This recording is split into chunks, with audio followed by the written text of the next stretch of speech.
pulling them into each other. It's going to be quite hard to actually set that up. Hold up. This feels like the Todak signature all over again, man. It's like, okay, so we're looking out for the Avatar of the Guardian. If Impunity KH pulls that off, then we have the Fatal Links to counter back.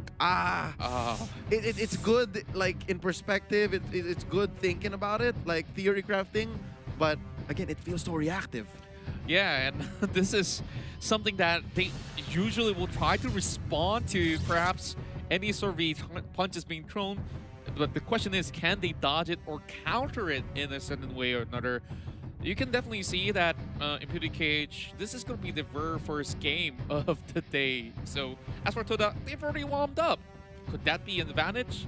Could it not be? Because we talked about having players watching every single moves, and Impunity definitely will be one of them, very evidently from those sort of picks. And now, with that being said, we're moving into the Land of Dawn for this best of 3 between Impunity KH of Cambodia versus Todak of Malaysia.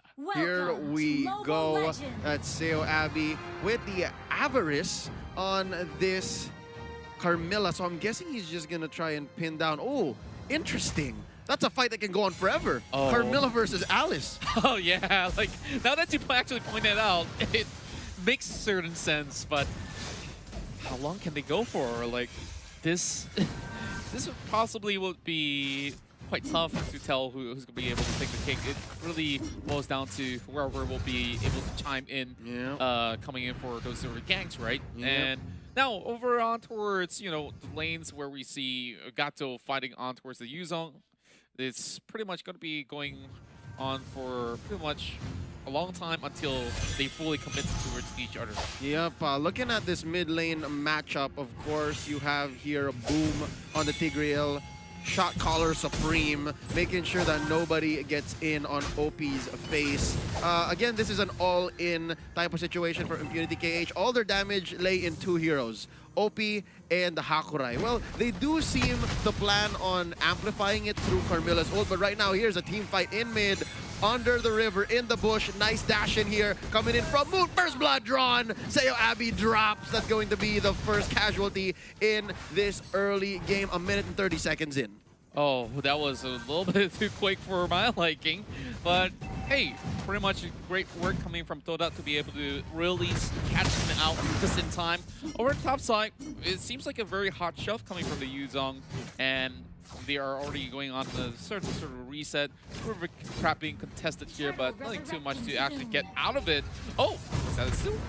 Ooh, nice crab here, stolen off by Chiku, and it takes a lot of discipline to move like relatively safely on the map. But hold up, nice knock-up onto E1. Seo Abbey gets some revenge. There's a Black Dragon form here by Stu, and both teams seem to not exactly want to take advantage. Hold up, that's going to be in his face. Avatar of the Guardian, that's Stu knocked up. He is a half dragon right now. Oh, Revitalize dropped in. That's going to be OP taken out from the back by 4 Maze. Double for the Alice. 3-4-1 taken here by Todak. Oh, this is just mayhem. Yeah, and it was just quite a cluster going on and towards the river, and they are just moving in and out. I just felt that Impunity wasn't really ready to be able to take on that fight, and Todak has been able to not only receive that, but also secures that turtle on the process. It's a good way for Todak to go, like pretend like they don't know what's going on. Pretend like they don't know what's going on, and essentially bait Impunity into going into fights wherein they're not ready. Again, the damage is not there yet. They have to get items on the far side. They have to get items on the Brody. And even if they have this wombo combo of the Carmilla, the Gatot, and even Boom setting things up, it's just not enough. Yeah, it's not enough. They need time. Oh, what a great link coming in towards the fight. And it will be another kill coming in from 4 Maze as well. They're chasing right in, but OP will be able to take out that Yi Shunjin. Ooh, the 1-for-1 trade. Chiku for Boom. That's a win for Impunity. You take out the opponent's jungler, you trade off for the tank, that's his job. Worth it. Absolutely worth it. That was pretty much that pick that they were looking for. And now Farsa pretty much going on a catch. I'm not too sure where exactly they're going to be going with this one, but... Ooh, hold up. Interesting. Oh, I think he smells it. This is lethal. Oh, Stu saw that the Farsa was low on health, and he just goes for it, gets away with relative impunity. No pun intended. And of course, with that, we're going to be seeing most of the members of Todak really going aggressive in towards the jungles of Impunity as well. You just see them line up on your map, moving across, and hopefully getting one catch out of the mid lane.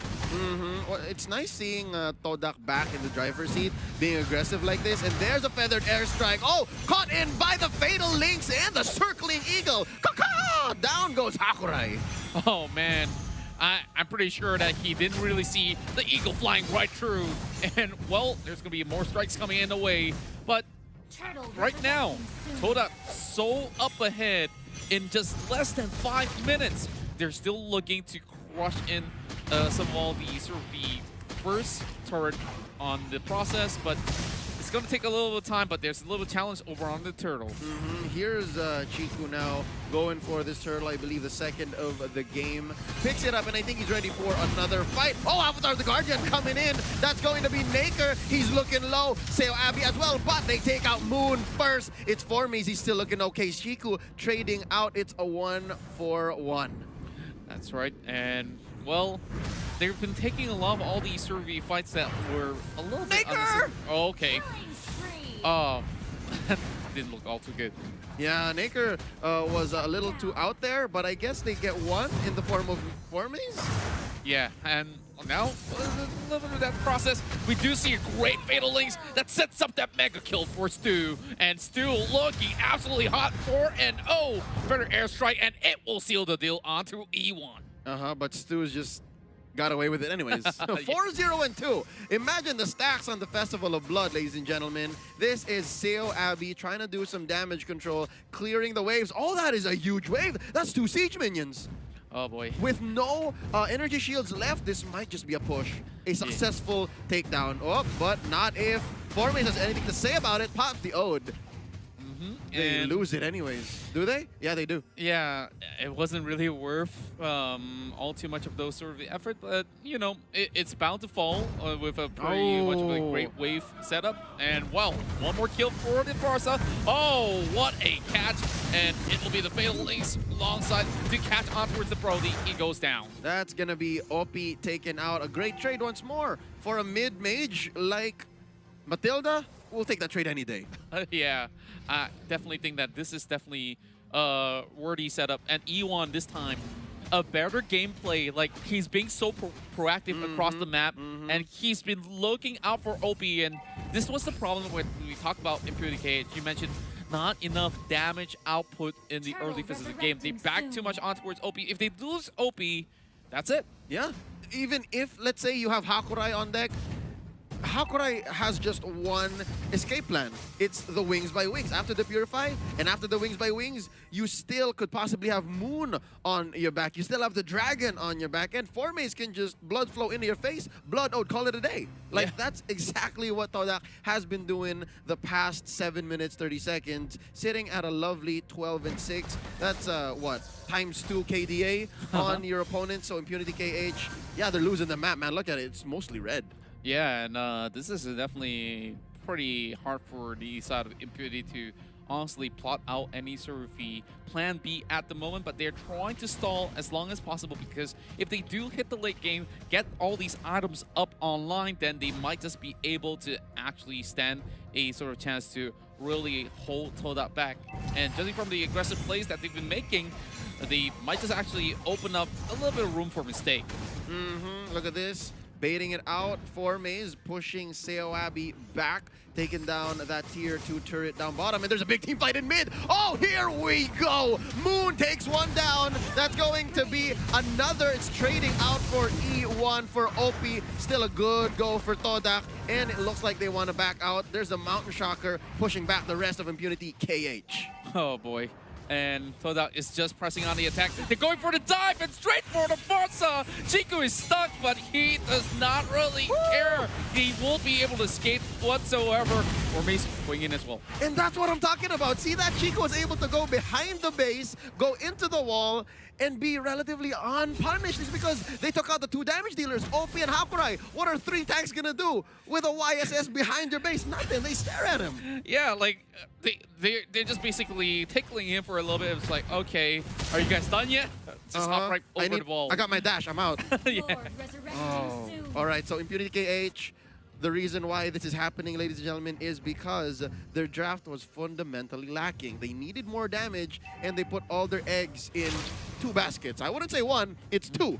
But they're 2 very fragile baskets. It's OP on the Brody and Hakurai on the far side. They're both doing all right.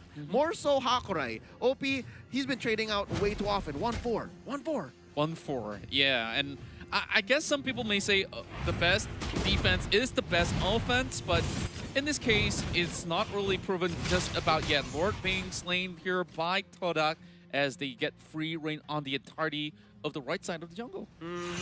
And might I note, while we're waiting for Lord to march down here, by the way, this is a clean Lord, guys. This is the first Lord of the game, and Todak just went straight for it, a beeline. Let's note, Stu is doing great, sitting at 404, error not found. This guy's been playing flawless. Absolutely flawless, and who knows, there might just be a blue screen of death coming their way. Well, it's not going to be happening on mobile phones, thankfully. So as for the side of Impunity, they are just waiting it out, and they have to turtle in the base. There's no other option left available. They have to clear out that Lord that's marching through the lower side of the map.